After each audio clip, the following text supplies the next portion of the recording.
ಇದುವರೆಗೂ ನಾನು ಮಾಡಿರ್ತಕ್ಕಂಥ ಇಷ್ಟು ಸಿನಿಮಾಗಳಲ್ಲಿ ನೀವು ಅಬ್ಸರ್ವ್ ಮಾಡ್ದಂಗೆ ಮಾಧ್ಯಮದವರು ನಾನು ಎಲ್ಲ ಸಿನಿಮಾಗಳಿಗೂ ಮೊದಲನೇ ಡೈರೆಕ್ಟ್ರು, ಮೊದಲನೇ ಬ್ಯಾನರು, ಮೊದಲನೇ ಪ್ರೊಡ್ಯೂಸರ್ ಯಾರು ಆಗ್ತಾರೆ ಅವರು ನನ್ನನ್ನೇ ಹುಡ್ಕೊಂಡ್ಬರ್ತಾರೆ.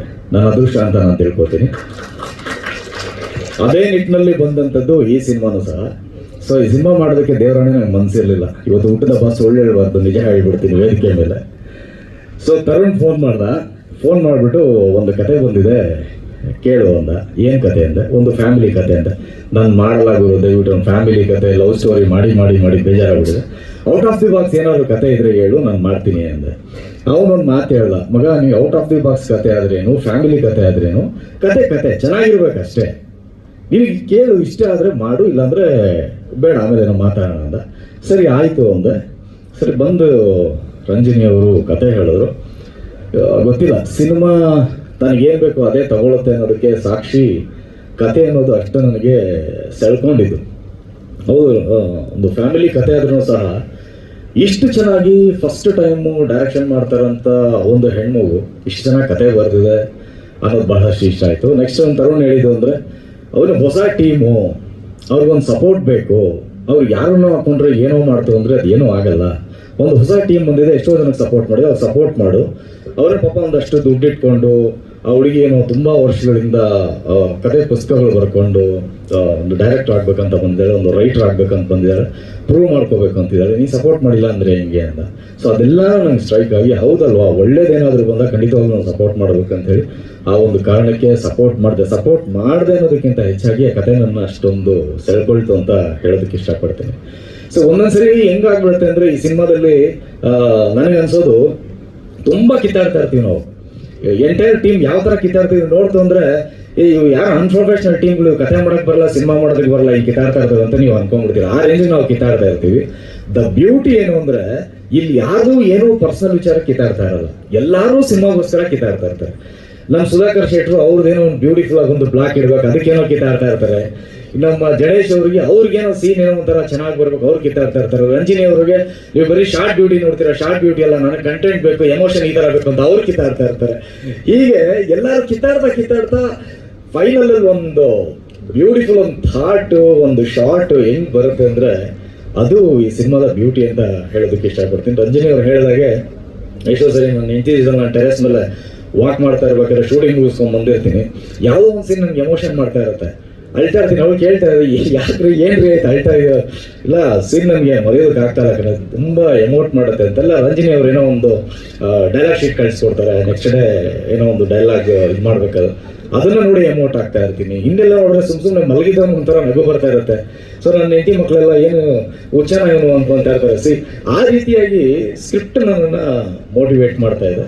ಅಂತ ಒಂದು ತಂಡ ಜೊತೆನಲ್ಲಿ ಕೆಲಸ ಮಾಡ್ತಾರೆ, ನಿಜಕ್ಕೂ ನನಗೆ ಖುಷಿ ತಂದುಕೊಟ್ಟಿದೆ. ಸೊ ಹಾಗಾಗಿನೇ ಈ ಸಿನಿಮಾವನ್ನು ಒಪ್ಕೊಂಡೆ. ಸಿನಿಮಾ ತುಂಬ ಚೆನ್ನಾಗಿ ಬರ್ತದೆ. ಜಡೇಶ್ ಅವರು ಮೊದಲನೇ ಬಾರಿಗೆ ಹಂಪಿ ಪಿಕ್ಚರ್ಸ್ ಅನ್ನೋ ಒಂದು ಬ್ಯಾನರ್ನ ಓಪನ್ ಮಾಡಿದ್ದಾರೆ. ಒಳ್ಳೇದಾಗಲಿ ನಿಮಗೆ ಜಡೇಶ್ ಸರ್, ಅದ್ಭುತವಾದಂಥ ಪ್ರೊಡ್ಯೂಸರ್ ಆಗಿ ಕನ್ನಡ ಚಿತ್ರರಂಗಕ್ಕೆ.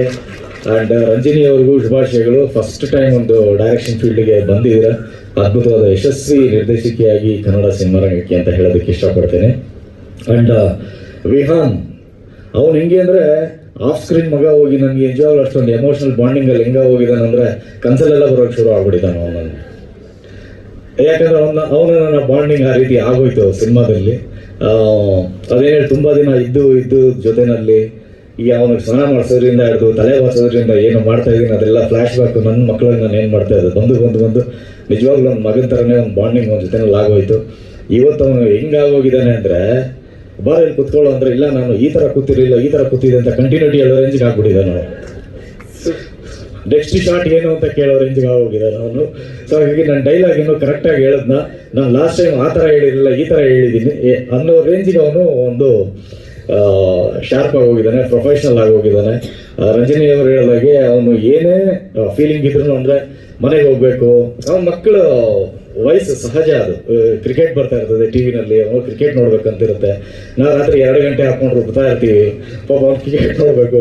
ಬಟ್ ಅದು ಬೇಜಾರೆಲ್ಲ ಎಲ್ಲೂ ತೋರಿಸ್ಕೊಳ್ಳಲ್ಲ. ಕ್ಯಾಮ್ರಾ ಮುಂದೆ ಬಂದಿದ್ದ ಕೂಡಲೇ ತುಂಬ ಪ್ರೊಫೆಷನಲ್ ಆಗಿ ನಿಂತ್ಕೊಂಡು ಪ್ರೊಫೆಷನಲ್ ಆ್ಯಕ್ಟರ್ ಥರ ಆ್ಯಕ್ಟ್ ಮಾಡ್ತಾನೆ ಅವನು. ಆ ರೀತಿಯಾಗಿ ಹೋಗಿದ್ದಾನೆ.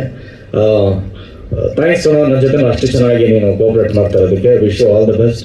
ತುಂಬ ದೊಡ್ಡ ಸೂಪರ್ ಸ್ಟಾರ್ ಆಗೋ ಕನ್ನಡ ಇಂಡಸ್ಟ್ರಿಯಲ್ಲಿ ಅಂತ ಹಾರೈಸ್ತೀನಿ.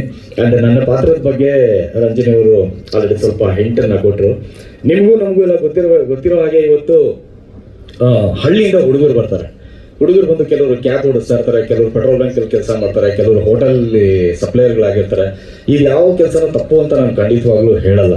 ಆದರೆ ಊರಲ್ಲಿ ಅವ್ರಿಗೆ ಹೊಲಗಳಿರುತ್ತೆ, ಗದ್ದೆಗಳಿರುತ್ತೆ, ಅವ್ರದ್ದೇ ಆದಂಥ ಕೆಲಸ ಇರುತ್ತೆ, ಮತ್ತೆ ಹೈನುಗಾರಿಕೆ ಇರುತ್ತೆ. ಅದನ್ನೆಲ್ಲ ಬಿಟ್ಟು ಅವರು ಬೆಂಗಳೂರಿಗೆ ಬರೋದು ಕಾರಣ ಏನು ಅಂದರೆ ಒಂದೇ ಒಂದಕ್ಕೆ ನಾವು ಸಿಟಿನಲ್ಲಿ ಜೀವನ ನಡೆಸ್ತಾ ಇದ್ದೀವಿ ಅನ್ನೋದು ಒಂದು ಹೆಮ್ಮೆ ಅನ್ನೋ ತಲೆನಲ್ಲಿ ಇಟ್ಕೊಂಡು ಆ ವಿಷಯ ಬರ್ತಾರೆ. ಸೊ ಅಂಥವ್ರಿಗೆ ಈ ಸಿನಿಮಾ ನೋಡಿ, ನನ್ನ ಪಾತ್ರ ನೋಡಿ ಕನೆಕ್ಟ್ ಆಗುತ್ತೆ.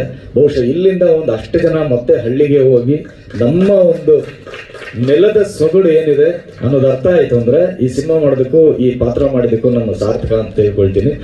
ನಾನು ಹೇಳಿದಾಗೆ ಈ ಸಿನಿಮಾ ಒಪ್ಕೊಳ್ಳೋದಕ್ಕೆ ನನಗೆ ಇಷ್ಟ ಆಗಲಿಲ್ಲ, ಒಪ್ಕೊಂಡೆ. ಇವತ್ತು ನನಗೊಂದು ಯಾವ ರೀತಿ ಆಟಿಟ್ಯೂಡ್ ಸ್ಟಾರ್ಟ್ ಆಗೋಗಿದೆ ಅಂದರೆ, ನಾನು ಬೇಡ ಅಂತ ಇದ್ದಿದ್ದು ಸಿನಿಮಾ ಬಗ್ಗೆ ಇವತ್ತು ಮಾತಾಡೋದು ನನಗೊಂದು ಆಟಿಟ್ಯೂಡ್ ಶುರು ಆಗೋಗಿದೆ. ಯಾಕಂದ್ರೆ ಕಂಟೆಂಟ್ ಅಷ್ಟೊಂದು ಸ್ಟ್ರಾಂಗ್ ಆಗಿದೆ, ಹಂಗಿದೆ, ನಾವೆಲ್ಲ ಸೇರಿ ಇಂಥ ಕೆಲಸ ಮಾಡಿದೀವಯ್ಯ ಅನ್ನೋ ರೇಂಜ್ ಒಂದು ಆಟಿಟ್ಯೂಡ್ ಶುರು ಆಗೋಗಿದೆ ನನಗೆ. ಸೊ ಹಾಗಾಗಿ ಅದ್ಭುತವಾದಂಥ ಒಂದು ಸಿನಿಮಾ ಖಂಡಿತವಾಗ್ಲೂ ಆಗುತ್ತೆ. ಇದನ್ನ ನಾನು ಪ್ಲೀಸಿಂಗ್ ಮಾಡೋದಕ್ಕೋಸ್ಕರನೋ ಅಥವಾ ಕೇಳೋದಕ್ಕೋಸ್ಕರನೋ, ನಮ್ಮ ಸಿನಿಮಾ ಬಗ್ಗೆ ಅಟೆನ್ಷನ್ ಕ್ರಿಯೇಟ್ ಮಾಡೋದಕ್ಕೋಸ್ಕರ ಹೇಳ್ತಾ ಇಲ್ಲ ಡೈರೆಕ್ಟ್ರೆ.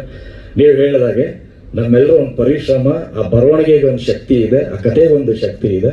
ಸೊ ಹಾಗಾಗಿ ನಮಗೆಲ್ಲ ಈ ಸಿನಿಮಾದಲ್ಲಿ ಪಾತ್ರ ಮಾಡೋದಕ್ಕೆ ಬಹಳಷ್ಟು ಹೆಮ್ಮೆ ಅನ್ನಿಸ್ತಾ ಇದೆ. And thank you so much. ನನ್ನ ಹುಟ್ಟಿದ ಹಬ್ಬಕ್ಕೆ ಎಲ್ಲರೂ ಬಂದು ಶುಭವನ್ನು ಹಾರೈಸಿದ್ದೀರಾ. ಗುರು ಸರ್ ಬಂದಿದ್ದಾರೆ, ಜಗದೀಶ್ ಅವರು ಬಂದಿದ್ದಾರೆ, ಆರ್.ಎಸ್. ಗೌಡ್ರು ಬಂದಿದ್ದಾರೆ, ಕೃಷ್ಣ ಸಾರ್ಥಕ್ ಅವರು ಬಂದಿದ್ದಾರೆ, ಮತ್ತೆ ನನ್ನ ಗೆಳೆಯ ಅಜಯ್ ಬಂದಿದ್ದ.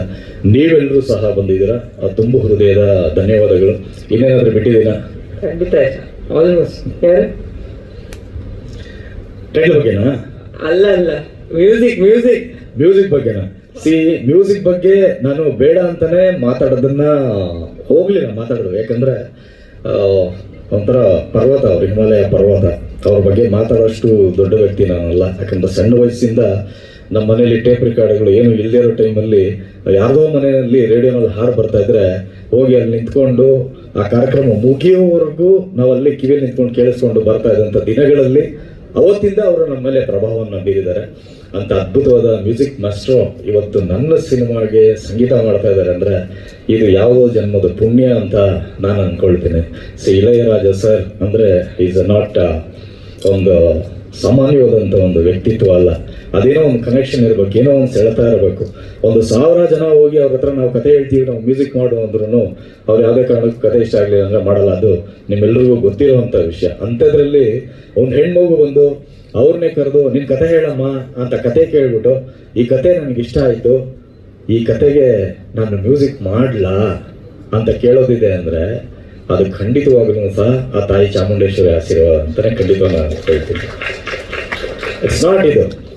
ಅವ್ರ ಮ್ಯಾನೇಜರ್ ಹತ್ರನೂ ನನಗೆ ರಂಜಿನಿ ಅವರು ಹೇಳ್ತಾ ಇದ್ರಿ, ನನಗೆ ಒಂದು ಆಶ್ಚರ್ಯ, ಹೆಂಗ್ರಿ ನಿಮಗೆ ಕನೆಕ್ಟ್ ಆಯಿತು ರಾಜಾ ಸರ್ ಜೊತೆಲಿ ಅಂತ ಹೇಳಿದಾಗ, ಎಲ್ಲ ಸರ್ ಹೋಗಿ ಹೇಳಿದೆ, ಅವ್ರು ಈ ರೀತಿ ಹೇಳಿದ್ರು. ಅವರೇನೋ ಒಪ್ಕೊಂಡ್ಬಿಟ್ರು, ಸರ್ ಇವತ್ತು ಅವ್ರ ರೆಮ್ಯುನರೇಷನ್ ಕೊಡೋವಂಥ ಕೆಪಾಸಿಟಿ ನಾವು ಇದೀವ ಸರ್, ಅವ್ರ ರೆಮ್ಯುನರೇಷನ್ ಕೊಡೋವಂಥ ಒಂದು ಇದರಲ್ಲಿ ನಾವೊಂದು 7-8 ಸಿನಿಮಾ ಮಾಡ್ಬೋದು ಸರ್. ಅಂದರೆ ಕನ್ನಡಕ್ಕೆ ಅಂದ್ರೆ ಅಷ್ಟು ಕೇಳ್ತಾರೆ ಅವರು. ನನಗೆ ಅದೊಂದು ಹಾರ್ಟ್ ಬಿಟ್ ಸ್ಟಾರ್ಟ್ ಆಗೋಯ್ತು, ಏನು ಮಾಡೋದು ಅಂತ ಹೇಳಿದಾಗ ನೆಕ್ಸ್ಟ್ ಡೇ ಅವ್ರ ಮ್ಯಾನೇಜರ್ ಫೋನ್ ಮಾಡಿ ಇವ್ರು ಕೇಳಿದ್ದಾರೆ ಅವ್ರ ರೆಮ್ಯುನರೇಷನ್. ಸರ್ ಒಪ್ಕೊಂಡ್ರು, ರೆಮ್ಯುನರೇಷನ್ ಏನು ಆ ಶಕ್ತಿ ನಮಗಿಲ್ಲ ಅಂದಾಗ, ಎಲ್ಲ ಸರ್ ಹೇಳಿದ್ದಾರೆ ನಿಮ್ಗೆ ಹೆಲ್ಪ್ ಮಾಡ್ತೀನಿ ಹೋಗಿ ಅಂತ. ಅದೇ ಹೆಲ್ಪ್ ಅಂದರೆ ಯಾವ ಥರ ಹೆಲ್ಪ್, ಎಷ್ಟು ಕಮ್ಮಿ ಮಾಡ್ತಾರೆ? ಅಲ್ಲ ಸರ್, ಫ್ರೀಯನ್ನು ಹೆಂಗೆ ಕೇಳೋಕ್ಕಾಗುತ್ತೆ ಸರ್? ಈಗ ಏನೋ ಕೇಳೋದು, ಎಷ್ಟು ಕಮ್ಮಿ ಮಾಡ್ಬೋದು ಅಂತ ಕೇಳ್ಬೋದು ಅಷ್ಟೇ. ಆದ್ರೆ ಇಲ್ಲ, ಹೋಗಿ ಅವ್ರು ಹೇಳಿದಾರಲ್ಲ ಹೆಲ್ಪ್ ಮಾಡ್ತೀನಿ ಅಂತ ಮಾಡ್ತಾರೆ. ಹೋಗಿ ಇಲ್ಲ ಪ್ಲೀಸ್ ನಮ್ಮ ಸಮಾಧಾನಕ್ಕೊಂದು ಹೇಳಿ ಅಂದಾಗ, ಇಲ್ಲ ನೀವು ಏನು ಅನ್ಕೊಂಡಿದ್ದೀರ ಮನಸ್ಸಲ್ಲಿ ಅಷ್ಟನ್ನು ಕೊಡಿ ಅಷ್ಟೇ, ಹೆಲ್ಪ್ ಮಾಡ್ತಾರೆ. ಸೊ ಅವ್ರು ಇಲ್ಲಿಂದ ಒಂದು ದೀರ್ಘದಂಡ ಪ್ರಣಾಮಗಳು. ಯಾಕಂದ್ರೆ ಅವ್ರು ಕನ್ನಡದಲ್ಲೇ ಆಗಲಿ, ತಮಿಳಲ್ಲೇ ಆಗಲಿ, ಯಾವುದೇ ಭಾಷೆನಲ್ಲಾಗಲಿ ಅವ್ರು ಕೊಟ್ಟಿರುವಂಥ ಸಾಂಗು 45-50 ವರ್ಷದ ಹಿಂದಿನ ಸಾಂಗು, ಕನ್ನಡದ ಸಾಂಗು ಇವತ್ತು FM ನಲ್ಲಿ ಅದು ಫಸ್ಟ್ ಸಾಂಗ್ ಆಗ್ಬಿಡುತ್ತೆ, ಯಾವುದೇ ಆರ್ಕೆಸ್ಟ್ರಾಗಳಲ್ಲಿ ಓಡುತ್ತೆ. ನಾವು ಎಷ್ಟೋ ಸಾಂಗ್ಗಳು ಕೇಳಿದ್ಮೇಲೂ ಈ ಸಾಂಗ್ ಕೇಳಬೇಕು ಅಂತ ಅನ್ಸುತ್ತೆ. ಅದು ಇಳಯರಾಜ ಸರ್ ಇರುವಂಥ ಒಂದು ಶಕ್ತಿ, ತಾಕತ್ತು, ಅವ್ರ ಮ್ಯೂಸಿಕ್ ಇರುವಂಥದ್ದು. ಇವತ್ತು ನಾವೆಲ್ಲರೂ ಸಹ ನಮ್ಮ ಸಿನಿಮಾದಲ್ಲಿ ಅವರು ಮ್ಯೂಸಿಕ್ ಕೊಡ್ತಾ ಇದ್ದಾರೆ ಅಂದರೆ ನಾನು ತುಂಬ ಅದೃಷ್ಟವಂತ ಅಂತ ನಾವು ಭಾವಿಸ್ತೀವಿ. ಅದ್ಭುತವಾದಂಥ ಮ್ಯೂಸಿಕ್ನ ಮಾಡಿದ್ದಾರೆ. ಬಟ್ ಏನಂದರೆ ಇವರೆಲ್ಲ ತುಂಬ ಸ್ವಾರ್ಥಿಗಳು. ನನಗೆ ಇನ್ನೂ ಕೇಳಿಸಿಲ್ಲ ನನಗೆ ಸಾಂಗ್ನ, ಇವ್ರೇ ಕೇಳ್ಕೊಂಡು ಎಂಜಾಯ್ ಮಾಡ್ತಾವ್ರೆ. ಯಾರ್ಯಾರು ಹೋಗ್ತಾರೆ ಇವ್ರ ಆಫೀಸ್ಗೆ ಅವ್ರಿಗೆಲ್ಲ ಕೇಳಿಸ್ತಾರೆ. ಅವರೆಲ್ಲ ಬಂದು ನನ್ಗೆ ಹೊಟ್ಟೆ ಉರಿಸ್ತಾರೆ, ಮಗ ಸಾಂಗ್ ಮಾಡಿದ್ದಾರೆ ಮಗ ಇಳಯರಾಜ ಸರ್, ಅಯ್ಯೋ ನೀನ್ ಕೇಳಿಲ್ವಾ? ಕೇಳಿದಾಗು ನಮ್ಮ ದೇವರನ್ನೇ ಕೇಳಿದಾಗರು ಅಂತ. ಇನ್ಯಾರೋ ಬರ್ತಾರೆ, ಮಗ ಆಫೀಸ್ಗೆ ಹೋಗಿದ್ದೆ ಏನೋ ಸಾಂಗ್ ಅದು ಅಯ್ಯೋ ಅಂತ. ನಮಗ್ ಸಾಂಗ್ ಕೇಳ್ತಾರೆ. ಕೇಳಿದ್ರೆ ಸರ್ ನಿಮ್ಗೊಂದು ಸರ್ಪ್ರೈಸ್ ಪ್ಯಾಕೇಜ್ ಕೊಡ್ತೀವಿ ಸರ್ ಅಂತ. ಸರ್ ಕರೆದ್ರೆ ಅರ್ಧ ರಾತ್ರಿ ಹೋಗ್ಬಿಡ್ತೀನಿ ಸರ್, ಅದನ್ನು ಕರೆಯಲ್ಲ ಸರ್ ನಮ್ಗೆ, ಅದಕ್ಕೂ ಕರೆಯಲ್ಲ. ಈ ಟೈಟ್ಲ್ ನೋಡಿ ನನಗೆ ಸಸ್ಪೆನ್ಸ್ ಆಗಿ ಇಟ್ಬಿಟ್ಟು ಈ ಟೈಟ್ಲ್ಗೆ ಒಂದು ವಾರದಿಂದ ಜಗಳ ಮುನ್ಸಾಟಗಳು. ಈ ಟೈಟ್ಲ್ ನನ್ಗೆ ಇಷ್ಟ ಆಗಿಲ್ಲ ಅಂತ ನಾನು, ಅವ್ರು ಇಲ್ಲ ಈ ಟೈಟ್ಲ್ ಇಷ್ಟ ಆಗಿದೆ, ಇದೇನೋ ಒಂದು ಕ್ರಿಯೇಟ್ ಮಾಡುತ್ತೆ, ಹೆಂಗ್ ಕ್ರಿಯೇಟ್ ಮಾಡುತ್ತೆ ಹೇಳಿ ಅಂತ ನಾನು.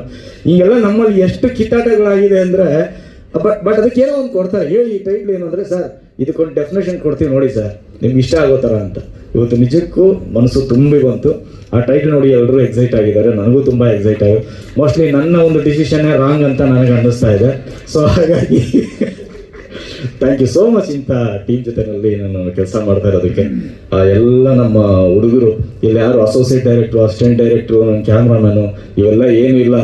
ಹೋಗಲ್ಲಿ ಮೊಟ್ಟೆ ಟ್ರೈ ಹಿಡ್ಕೊಂಡ್ಬಂದ್ರು ಅಂದ್ರೆ ಪಾಪ ನಮ್ಮ ಡೈರೆಕ್ಟರ್ ಓಡೋಗ್ತಾ ಇರ್ತಾರೆ. ನಾನು ಡೈರೆಕ್ಟರ್ ನೀವು ಯಾಕೆ ಹೋಗ್ತೀರಾ ಬಂದ್ರಿ, ಇಲ್ಲ ಇರ್ರಿ ಸರ್ ತಗೊಳ್ಳಿ ಸರ್ ಅಂತ ಇರ್ತಾರೆ.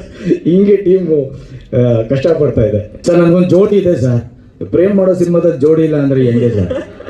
ಜೋಡಿನ ಒಂಥರ ಸ್ಪೆಷಲ್ ಆಗಿ ಏನೋ ಒಂದು ಆನ್ ಬೋರ್ಡ್ ತೊಗೊಂಬರೋಣ, ನಿಮಗೆಲ್ಲ ಒಂದು ಸರ್ಪ್ರೈಸ್ ಪ್ಯಾಕೇಜ್ ಕೊಡೋಣ ಅಂತೇಳಿ. ಅದು ಒಂದು ಕಡೆ ನಮ್ಗೆ ಸ್ವಾರ್ಥ, ಅದನ್ನು ನಾವು ಪ್ರಮೋಷನ್ ಒಂದು ಯುಟಿಲೈಸ್ ಮಾಡ್ಕೊಳ್ಳೋಣ ಚೆನ್ನಾಗಿ ಅನ್ನೋ ಕಾರಣಕ್ಕೆ ಜೋಡಿ ತುಂಬ ಸುಂದರವಾದ ಹುಡುಗಿನ ಸಿನಿಮಾಗೆ ಆಯ್ಕೆ ಮಾಡಿದ್ದೀವಿ. ಸದ್ಯದಲ್ಲೇ ಇಂಟ್ರೊಡ್ಯೂಸ್ ಮಾಡಿಸ್ತೀವಿ, ನಿಮಗೂ ಖುಷಿ ಆಗುತ್ತೆ. Okay, thank you. ನನ್ನ ಹುಟ್ಟದ ಹಬ್ಬಕ್ಕೆ ವಿಶ್ ಮಾಡಿದಂತ ಇನ್ನೊಂದು ತುಂಬ ಎಂಥ ವಿಷಯ ಮರ್ತದೆ ನಾನು, ಐ ಆಮ್ ಸೋ ಸಾರಿ. ಎಲ್ಲರೂ ಏನಂದ್ರೆ ನಮ್ಮ ಟೈಟಲ್ ಲಾಂಚ್ಗಳನ್ನ, ಟ್ರೈಲರ್ ಲಾಂಚ್ಗಳನ್ನ, ಸೂಪರ್ ಸ್ಟಾರ್ಗಳನ್ನ ಕರೆದು ಮಾಡಿಸ್ತಾರೆ. ನಮ್ಮ ಹೆಮ್ಮೆ ಏನು ಅಂದ್ರೆ ನಮ್ಮ ಕನ್ನಡ ಇಂಡಸ್ಟ್ರಿಯ ಫ್ಯೂಚರ್ ಸೂಪರ್ ಸ್ಟಾರ್ಗಳ ಕೈಯಲ್ಲಿ ಲಾಂಚ್ ಮಾಡ್ತೀವಿ. ಥ್ಯಾಂಕ್ಸ್ ಕಣ್ರೋ ಎಲ್ಲ ಕನ್ನಡದ ಫ್ಯೂಚರ್ ಸೂಪರ್ ಸ್ಟಾರ್ಗಳಿಗೂ ಸಹ ಬಂದು ನೀವೆಲ್ಲ ಪ್ರೀತಿಯಿಂದ ಇವತ್ತು ನನಗೆ ವಿಶ್ ಮಾಡಿ ನಮ್ಮ ಟೈಟಲ್ ಲಾಂಚ್ನ ಮತ್ತು ಪೋಸ್ಟರ್ ಲಾಂಚ್ನ ಮಾಡಿಕೊಟ್ಟಿದ್ದೀರಾ. ಧನ್ಯವಾದಗಳು, ಲವ್ ಯು. ಆದಷ್ಟು ಬೇಗ ಸ್ವಲ್ಪ ಎತ್ತರಕ್ಕೆ ಬೆಳೀರಿ, ಚೆನ್ನಾಗಿ ಬೆಳೀರಿ, ಕನ್ನಡ ಇಂಡಸ್ಟ್ರಿ ಸೂಪರ್ ಸ್ಟಾರ್ಗಳಾಗಿ ಬೇಗ ಲಾಂಚ್ ಆಗ್ರಿ. ಓಕೆನಾ? Thank you. ಬಂದಿರತಕ್ಕಂಥ ಎಲ್ರಿಗೂ love you once again. Thank you.